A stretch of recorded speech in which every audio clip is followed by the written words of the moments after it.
San Vicente Fundación, Hospital Universitario. Bienvenidos nuevamente al ciclo de conferencias A Nuestra Salud, un espacio que el Hospital Universitario de San Vicente Fundación ofrece para enseñarnos cómo vivir saludablemente, cuándo debemos consultar a un especialista y cuándo y cómo podemos enfrentar en familia las enfermedades que se nos presentan. En esta oportunidad me alegra contarles que nos ratificamos como hospital universitario. El Ministerio de Educación Nacional nos certificó oficialmente como hospital universitario, lo cual ratifica una historia dedicada a la vocación de docencia y servicio desde 1934, cuando llegaron al hospital los primeros estudiantes de medicina de la Universidad de Antioquia. Nuestra institución ha participado activamente en la formación de talento humano para el sector salud. Es la institución de base de 37 especialidades y subespecialidades, clínicas y quirúrgicas, con una rotación de 270 residentes por mes. La institución de salud es la institución en salud en Colombia con mayor número de especialistas en formación, que cuenta actualmente con convenios de docencia-servicio con 12 universidades del país. El Hospital Universitario de San Vicente Fundación se enorgullece de esta ratificación y agradece a las universidades, médicos, docentes, estudiantes, residentes e internos y al personal de salud que han confiado en nuestra trayectoria y en nuestros esfuerzos con el desarrollo del talento humano en la salud. Entre estos especialistas que hacen esta misión posible se encuentran con nosotros 3 de ellos. El doctor Mauricio Luján Piedrahita, oncólogo clínico de centros especializados de San Vicente Fundación, la doctora Sandra Rosa Perea Barroso de Oncología Radioterapéutica del Hospital Universitario y el doctor Juan Fernando Velázquez, médico paliativista también del Hospital Universitario de San Vicente Fundación, con quienes abordaremos el tema de mitos del cáncer y su tratamiento. Creo que muchos de nosotros, si nos diagnosticaran hoy un cáncer, no sabríamos qué hacer. Y si un familiar está en esa situación, también sería bueno que nosotros ya pudiéramos estar algo informados para al menos darle unas clavecitas de lo que podría pensar o hacer en ese caso. Es por eso que le damos la bienvenida al primer conferencista, al doctor Mauricio Luján Piedrahita. Bienvenido.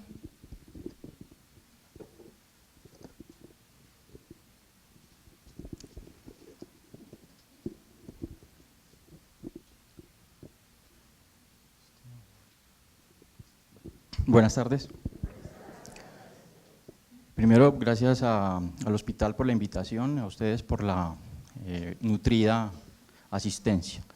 Esperemos que estos 30 minutos sean de la mayor utilidad.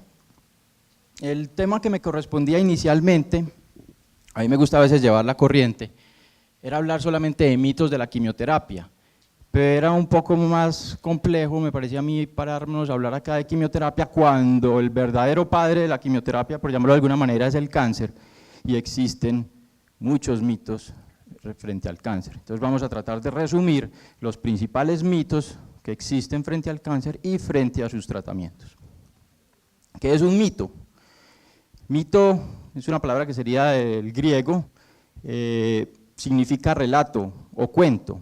Sí, generalmente es algo que se transmite de manera tradicional y se refiere a acontecimientos prodigiosos, protagonizados por seres sobrenaturales extraordinarios o personajes fantásticos. Generalmente buscan dar la explicación a algo, a un hecho o algún fenómeno, algo que es misterioso, algo que no tenemos muy claro, y por eso frente al cáncer, que para muchos sigue siendo un misterio, se generan tantos mitos.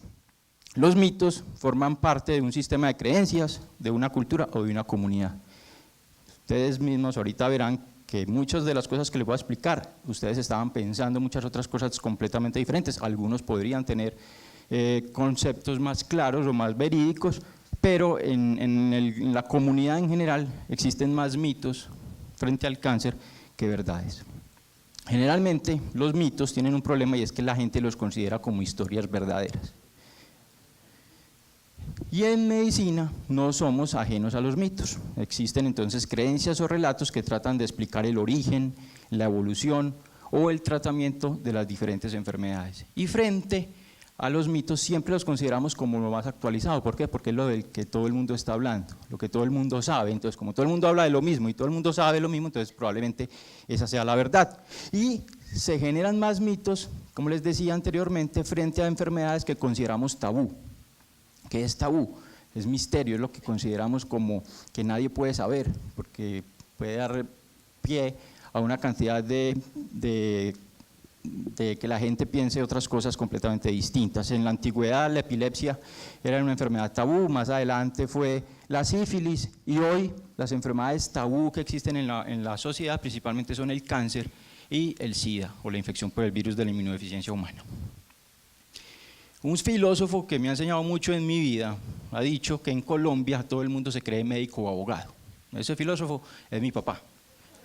Sí, pero yo le agrego que médicos nos creemos un poquito más. O sea, todo el mundo en Colombia y en nuestra sociedad opina frente a las enfermedades. Y yo lo vivo a diario en mi consulta, que los pacientes llegan y me dicen, es que fulanito me dijo tal cosa, es que mi hermano me dijo tal cosa, etcétera, etcétera. ¿Quién en su vida no ha opinado sobre el problema de salud que le cuenta una persona? Inclusive, hasta cuando el interlocutor es médico, a uno mismo como médico le cuentan cosas completamente absurdas o raras frente a las enfermedades, y como les digo, frente al cáncer, muchas más. ¿Quién no le ha aconsejado a alguien que tome alguna cosa porque a él le sirvió? Que la hierbita de no sé qué, que el agüita de yo no sé qué, que el gallinazo, que la sangre de yo no sé qué cosas, ¿sí? ¿Y quién jamás no ha intentado disuadir a alguien que su médico le ha prescrito algo para que no lo tomen? No, no tome eso, que eso es muy dañino, a mí me dijeron, a mi abuelita le pasó, a no sé quiéncito, lo mismo pasa. Y la medicina, como es tan antigua como la misma humanidad, o sea, hay dos profesiones en la historia del universo que son las más antiguas, una es la medicina, la otra es otra, que no les voy a decir cuál es. Ya muchos me imagino que saben cuál es. En el 99.9% del tiempo desde que apareció la medicina en la historia de la humanidad, siempre ha sido empírica, o sea, basada en la experiencia. Solo en los últimos años, en el 0.001% del tiempo de evolución que tiene la medicina, se ha vuelto de alguna manera científica. Entonces, por eso es tan difícil que podamos sacar los mitos, porque desde la historia ha estado basada en la experiencia. Y inclusive muchos médicos a veces nos toca hablar por la misma experiencia, pero ¿qué buscamos cada vez? Que la medicina y todo lo que hagamos tenga una base científica. Entonces ese empirismo, ese hecho de que la medicina esté basada en la experiencia ha generado un sinfín de mitos, ¿sí? Muchos de esos mitos ya los hemos podido quitar, pero por ejemplo hasta hace pocos años decían que cuando las mujeres tenían la menstruación no se podrían bañar en piscina, porque eso era casi pues como un suicidio. Ese mito obviamente ya ha sido desterrado, pero probablemente seguirán escuchando personas y abuelitas que sigan pensando lo mismo. Y muchos mitos por esto obviamente siguen vigentes, y la idea de este tipo de conferencias o de charlas es que esos mitos pasen a la historia y que empecemos a hablar todos un mismo lenguaje y que evitemos estar confundiendo a las personas o confundiéndonos nosotros mismos.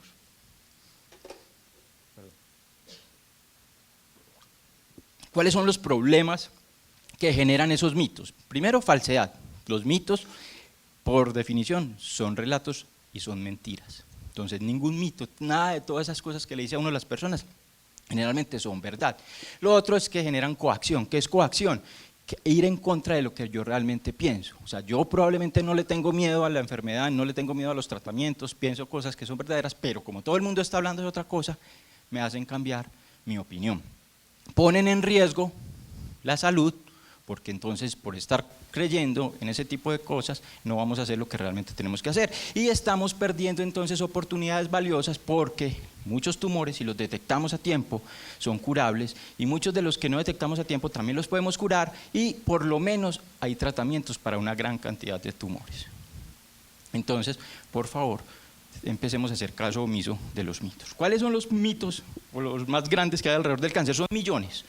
Y si nos quedamos aquí, pues amanecemos aquí hablando de mitos alrededor del cáncer. Escogí estos como los más frecuentes. El origen del cáncer es psicológico y su evolución es controlable por la mente. Vamos a ir ahorita desvirtuando cada uno de ellos o explicando cada uno de ellos.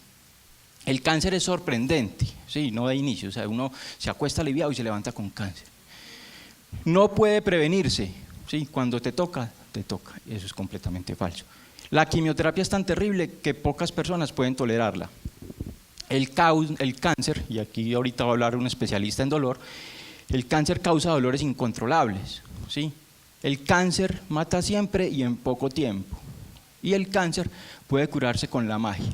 Entonces vamos a empezar. Primero que todo, el cáncer no es contagioso. Sí, uno no le da cáncer por sentarse al lado de alguna persona con cáncer, por cuidar a una persona con cáncer, por tocar a una persona con cáncer. El cáncer es una enfermedad que tiene unas causas, en muchos casos que se ha demostrado la causa-efecto, en otros casos no sabemos ni siquiera la causa, pero lo claro es que no es contagioso. Hay algunas bacterias y algunos virus que se asocian a que la persona pueda tener un mayor riesgo de presentar la enfermedad más adelante, pero no todas las personas que tienen esa infección por ese virus o esa bacteria desarrollan cáncer. Entonces el cáncer no es contagioso. Las personas con cáncer, por el contrario, necesitan del contacto humano, de que los cuidemos, de que no los alejemos, ¿sí? Entonces, primero, el cáncer no es contagioso. Segundo, el cáncer no es un castigo. No es algo que me pasa porque yo hice algo malo en otra vida o en esta o en la futura me están castigando por prepago. Sí, el cáncer no es un castigo. Y esta, que es la que el cáncer tiene un origen psicológico y su evolución es controlable por la mente. Esto es completamente falso. Hasta ahora no existe evidencia, sí, eso que les hablaba al principio de cómo este 0.01% del tiempo en el cual la medicina se ha vuelto científica. Hay estudios que se basan y revisiones de la literatura médica donde han mirado o tratado de mirar la asociación entre los factores psicológicos, entre la mente, entre los pensamientos negativos o positivos, el estrés y el desarrollo o origen de los tumores, y hasta el momento estos estudios no muestran ningún tipo de relación. Todos los resultados son ambiguos. Hay estudios que muestran algo, pero la mayoría muestran ninguna asociación o no son concluyentes de asociación entre los eventos psicológicos y el desarrollo del cáncer. Entonces, no hasta el momento se han identificado factores psicológicos que causen cáncer o que empeoren el desarrollo o la evolución de la enfermedad. El problema de esto es que parece una respuesta muy fácil.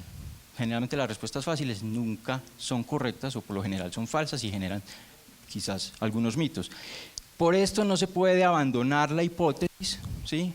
Por el hecho de no haberla demostrado, pero no se ha podido demostrar definitivamente la correlación. Sin embargo, eso no significa inexistencia. ¿Por qué? Porque existe una relación determinada de todas maneras entre el sistema nervioso, el sistema endocrino y el sistema inmune. O sea, mucho de lo que nosotros pensamos, de lo que tenemos dentro de nuestra cabeza, puede generar la producción de sustancias que dentro del organismo estimulan, que son sustancias endocrinas que estimulan el sistema inmune.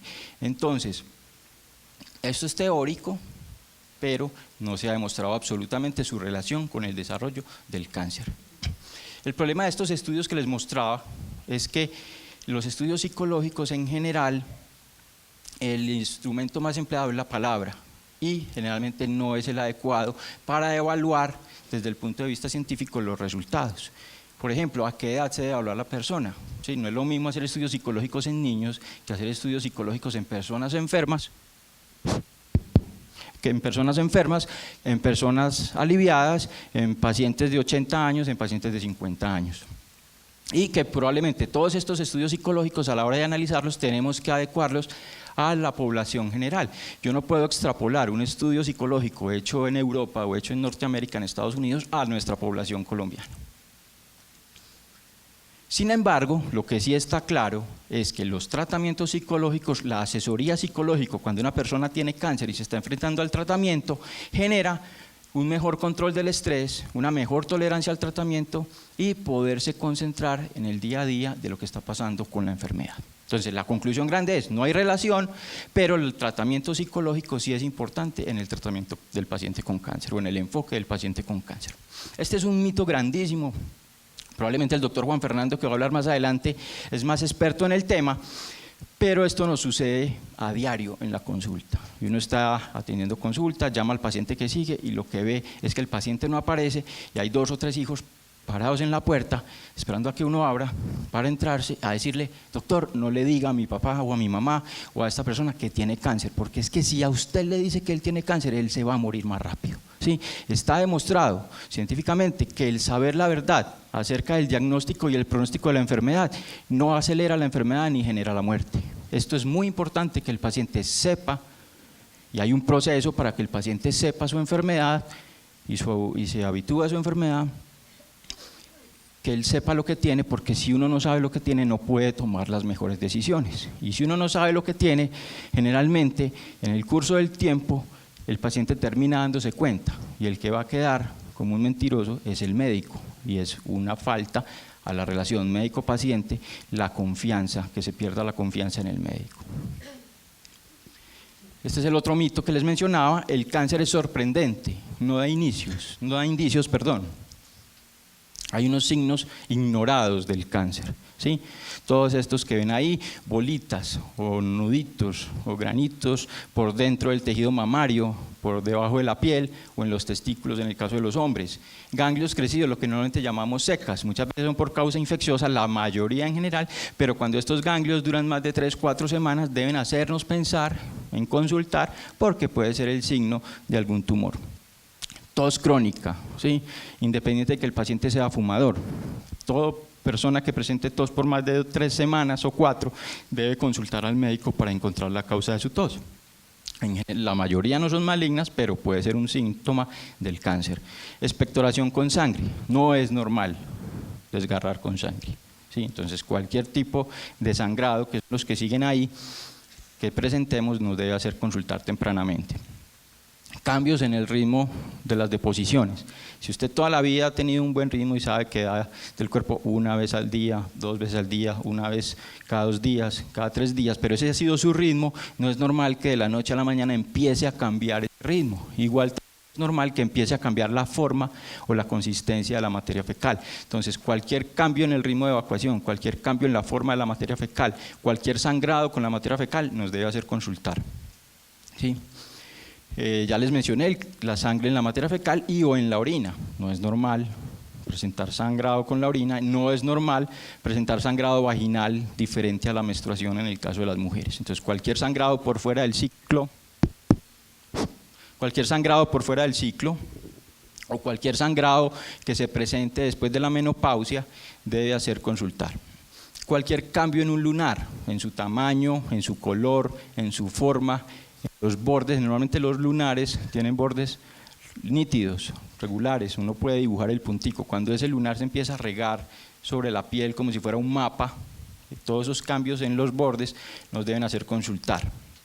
Cuando la superficie cambia, se vuelve rugosa, o se empieza a levantar, o empieza a producir costras, o empieza a sangrar, también nos debe hacer consultar. O cuando duelen, los lunares generalmente no son dolorosos, entonces toda lesión hiperpigmentada, o sea, más oscura, que se presenta en la piel, y es muy importante mirarnos las plantas de los pies, y las palmas de las manos, y las debajo de las uñas, pues lo que se alcanza a ver a través de las uñas, porque esos son los melanomas que son más frecuentes en nuestra población.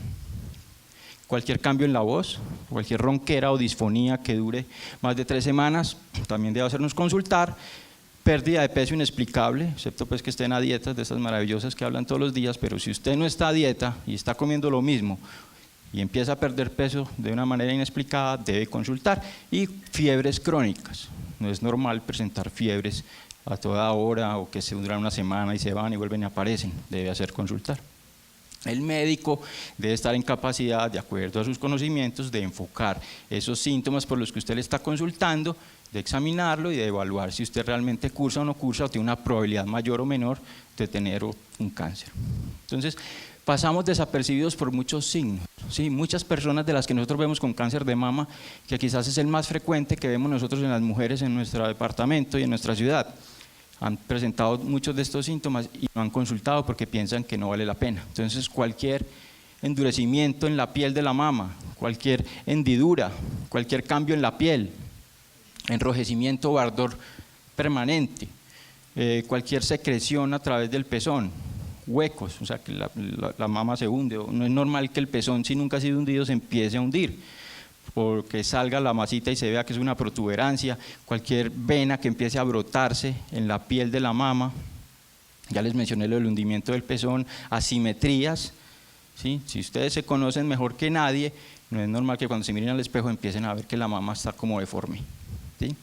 Piel de naranja, y es que la piel se vuelve como si estuvieran tocando una naranja dura, como con poritos más dilatados en la piel, o cualquier masa que se toquen durante el autoexamen. Todas las mujeres después de los 20 años está recomendado empezar a hacerse el autoexamen, y cualquier nódulo o endurecimiento o cambio que dure durante más de 2 periodos menstruales debe hacer que consulten al médico para evaluar qué está pasando en esa mama.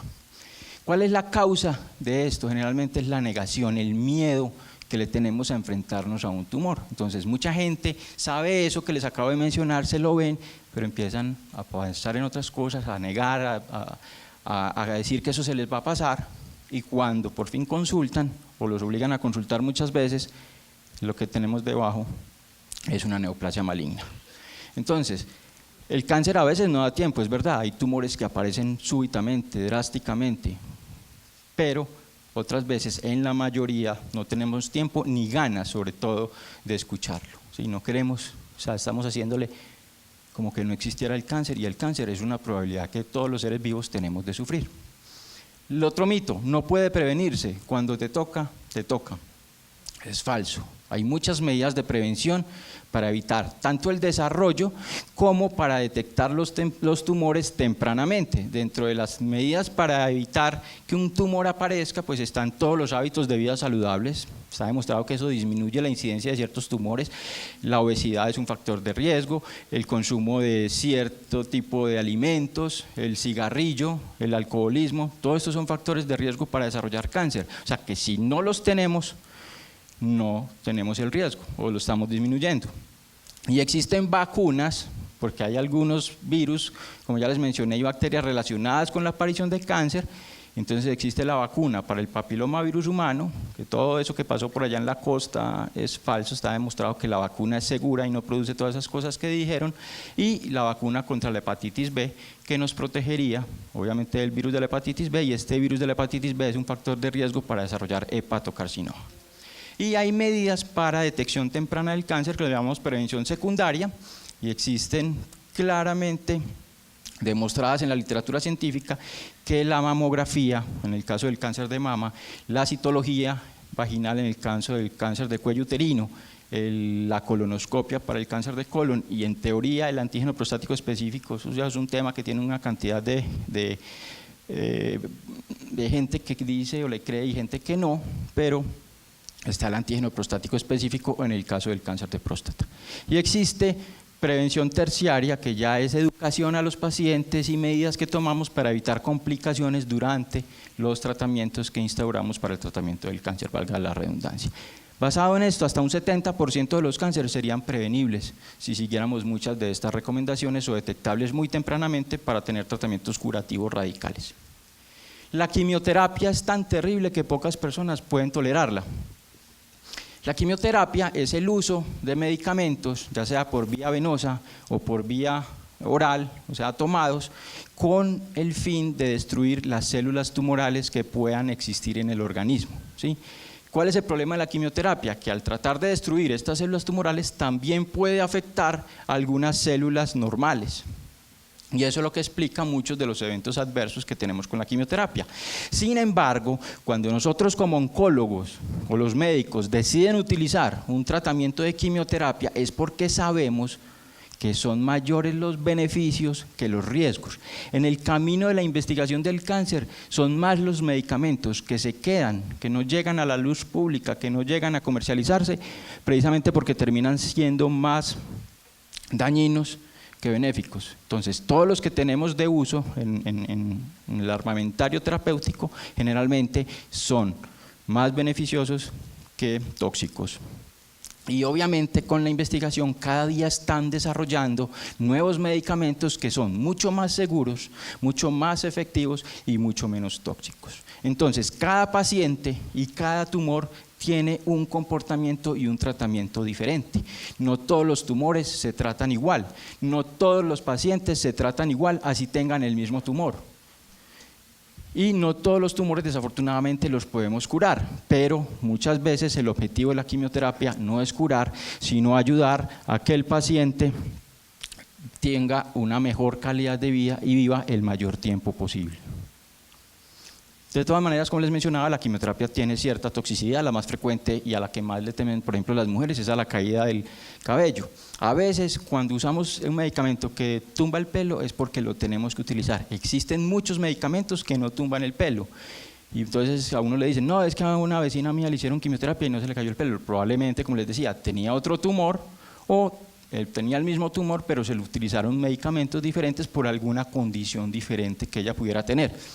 Daño en el sitio de la inyección. Muchas veces el paciente durante la quimioterapia se mueve un poquito o la vena queda muy flojita y el medicamento se sale de la vena, entonces puede causar lo que llamamos extravasación y genera un daño a veces de la piel y de la vena donde se estaba inyectando. Náuseas y vómito, que esto era de lo más temido hace muchos años, pero hoy tenemos medicamentos lo suficientemente potentes para tratar de controlar casi en más del 90% la náusea y el vómito que produce la quimioterapia.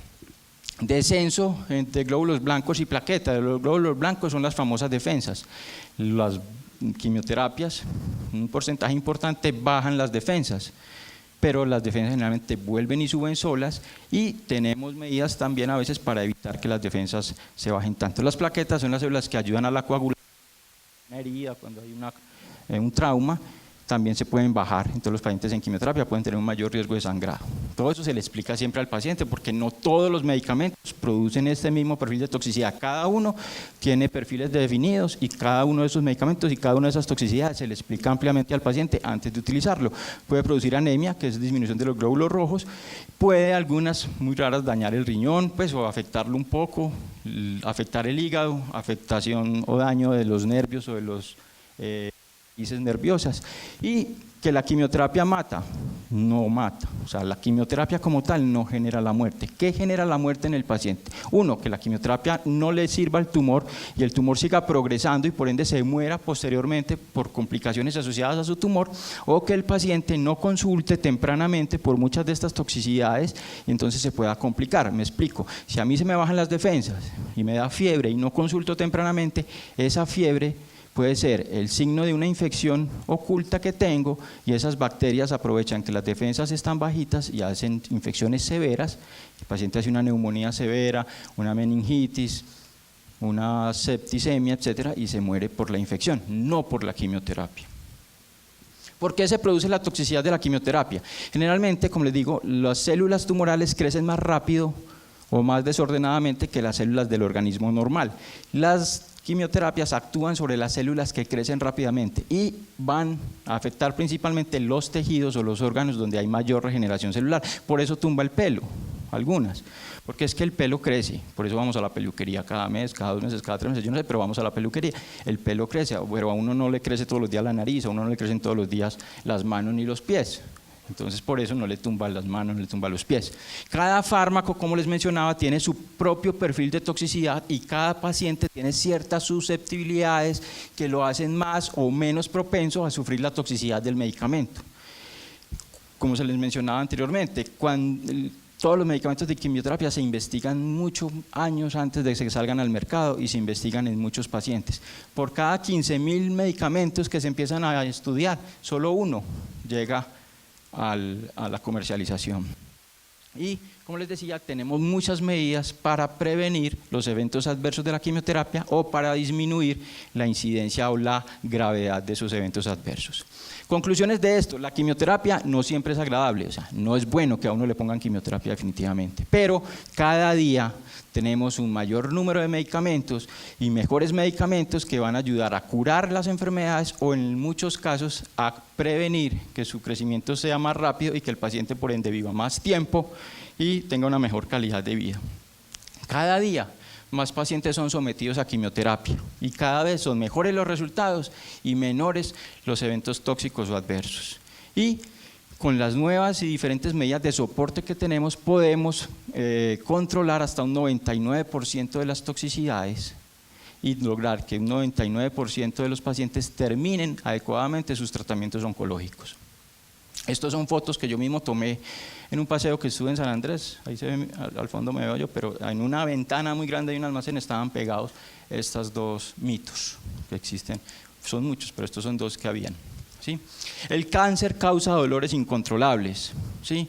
¿Por qué se produce dolor en el paciente con cáncer? No soy experto, hay un experto en dolor que probablemente ahora les explicará, creo, pero el cáncer puede doler por el mismo tumor que está afectando el órgano o por las metástasis. Entonces, si va a metástasis a los huesos, pues duelen mucho los huesos. Si hay metástasis en la cabeza, probablemente produzca cefalea. Si hay metástasis en los pulmones, probablemente produzca dolor en el pecho por inflamación de la pleura. A veces el dolor se genera por el tratamiento médico, hay algunos medicamentos de los que usamos que dan neuropatía, entonces el paciente puede empezar a sentir algunos calambres, algunos hormigueos que se pueden controlar con el tiempo. Las cirugías obviamente son dolorosas en los posoperatorios, o la radiación, les explicará de pronto la doctora Sandra más adelante, también puede producir cierto tipo de dolor. O por complicaciones infecciosas, pues todas estas inflamaciones, esto produce dolor. Sin embargo, lo importante no es el dolor, sino que ese dolor lo podemos aliviar. 90% del dolor por cáncer, o sea, de 100 pacientes con cáncer a 90 somos capaces de controlar el dolor de una manera muy adecuada con medidas farmacológicas sencillas. En ese otro 10% probablemente toque utilizar otros tratamientos mucho más agresivos, infiltraciones, bloqueos, etcétera, pero casi que en la mayoría de los pacientes podemos controlar el dolor y existe esa escalera analgésica, obviamente eso es ya el manejo médico, lo tengo a manera de ilustración. Entonces, no es cierto que el cáncer siempre cause dolor, lo que sí es cierto es que si un médico no escucha adecuadamente a su paciente, cualquier dolor que este paciente presente va a ser incontrolable. El cáncer mata siempre y en poco tiempo, completamente falso. Con las medidas disponibles hoy, cirugía, quimioterapia, radioterapia, podemos curar hasta un 50% de los tumores. ¿De qué va a depender eso? Obviamente del tipo de tumor, de qué tan a tiempo usted consulte y se lo podamos detectar, de qué otras enfermedades intercurrentes tenga usted que nos permitan o no hacer los tratamientos específicos que hay que hacer. Muchas veces un tumor es curable con quimioterapia, pero esa quimioterapia es tóxica para el corazón y usted tiene 80 años, le han dado 2 infartos, su corazón está muy débil, probablemente no va a tolerar la quimioterapia, entonces vamos a sacrificar parte de la curación por no empeorar su problema del corazón. Y con quimioterapia, solamente con quimioterapia, sin hablar de cirugía ni radioterapia, podemos curar hasta un 20% de los tumores. Y algunos tumores que eran considerados incurables hasta hace algunos años, hoy, si bien no los podemos curar, sí podemos lograr que estos pacientes vivan muchos meses e inclusive muchos años con medicamentos poco tóxicos y casi que sin que nadie se dé cuenta que están enfermos, porque los medicamentos no producen ningún tipo de toxicidad. Lo importante frente al cáncer y su tratamiento no es por qué me dio cáncer, sino para qué me dio esa enfermedad. Muchas personas han cambiado su vida, han cambiado su forma de ser después de un diagnóstico y de ser supervivientes de una enfermedad de estas. Y en la mayoría de los casos con enfermedades incurables, lo importante probablemente no es cuánto tiempo va a vivir, sino cómo va a ser ese tiempo. Lo que buscamos es calidad de vida, si es un día, si es una semana, si es un mes, si es un año, si son muchos años, muchos siglos, ojalá ese paciente viva en las mejores condiciones, él y su familia. Y siempre, siempre, será el único siempre que yo conozco, siempre hay algo que hacer. El hecho de que una persona no pueda operar o que su tumor no se pueda operar no quiere decir que no hay nada que hacer. El hecho de que su tumor no se pueda irradiar no quiere decir que no hay nada que hacer. El hecho de que a su tumor no se le pueda hacer quimioterapia no quiere decir que no haya nada que hacer. Siempre habrá algo que hacer por los pacientes que tienen cáncer. Esta es una frase clásica en la medicina que dice curar a veces, aliviar a menudo y confortar siempre. O sea, siempre los médicos tenemos que estar disponibles para ayudar a los pacientes y por lo menos confortar al paciente. El cáncer puede curarse con la magia. A magia me refiero con una cantidad de alternativas que existen o cosas un poco alejadas de la medicina, imanes, medicinas alternativas, relajaciones, una cantidad de cosas que dicen que sirve. La idea de curarse con una menor toxicidad siempre ha existido en la humanidad, por ende, y de hecho siempre estamos buscando medicamentos menos tóxicos. Pero el uso de todas estas medidas generalmente es muy frecuente o cada vez es más frecuente. Se estima que hasta el 50% o más de los pacientes que tienen cáncer han acudido o han pensado acudir en algún momento al uso, por ejemplo, de medicinas alternativas. Y es tan sencillo como el solo cambio de dieta. Cuando se tiene un cáncer ya es algo que no está probado científicamente y que muchos hacen cuando tienen un diagnóstico de cáncer. Esta falta de información y de conocimiento de este tipo proviene generalmente de familiares, entonces tómate esta pepita, tómate esta hierbita, lo que les decía ahorita, conocidos y un enemigo grande que tenemos los médicos ahora que se llama Internet, el famoso doctor Google, porque es que el paciente busca en Google sale cualquier cantidad de mentiras y de verdades también obviamente. Pero cuando usted no tiene la formación o el bagaje científico o académico para saber interpretar esa fuente y le hace caso sin consultarle a su médico, probablemente va a terminar cometiendo errores. Y muchos de estos errores pueden ser tan fatales como la muerte. Entonces, salvo honrosas excepciones, porque como les digo, también hay verdades, la mayoría de toda esta información que sale en revistas, en pasquines, en volantes que dan en los semáforos, etcétera, etcétera, en internet, generalmente solo persiguen un lucro económico. Entonces existen una cantidad de tratamientos disponibles que no tienen suficientes bases científicas. Lo mismo que les decía a los estudios psicológicos, yo no puedo afirmar o asegurar que no sirven o que no hay una relación clara entre los eventos psicológicos y el cáncer. Tampoco puedo afirmar que esto no sirve, sin embargo lo que puedo decir es que no tienen hoy las suficientes bases científicas para ser utilizadas en el tratamiento del cáncer. Estos son los más frecuentes: la homeopatía, las terapias con flores, la irrigación colónica, las vitaminas no sirven para nada si uno no las necesita, y en cáncer no se necesitan. La acupuntura tiene algunas indicaciones, pero para el tratamiento del cáncer como tal no sirve. Nadie se cura del cáncer con acupuntura. La crotoxina, el Hansi, dietas variadas, millones de dietas, la sangre de gallinazo, etcétera, etcétera, y cierta cantidad de productos milagrosos que venden y que la gente no paga una consulta médica, pero se gasta una cantidad de dinero en no sé cuántos transfers y cosas raras. ¿Sí? Si ustedes miran las etiquetas de la cantidad de productos naturales que compran, todas tienen que tener una indicación que dice que ese producto no ha demostrado curar, ni prevenir, ni tratar ninguna enfermedad. ¿Sí? Los pacientes no deben tomar ningún tipo, bueno, yo no soy enemigo de todas estas medicinas alternativas o complementarias. Lo importante es que ustedes o sus conocidos no tomen esto sin confirmarlo o preguntarle al médico, me faltan 2 minutos, que están tomando este tipo de medicamentos.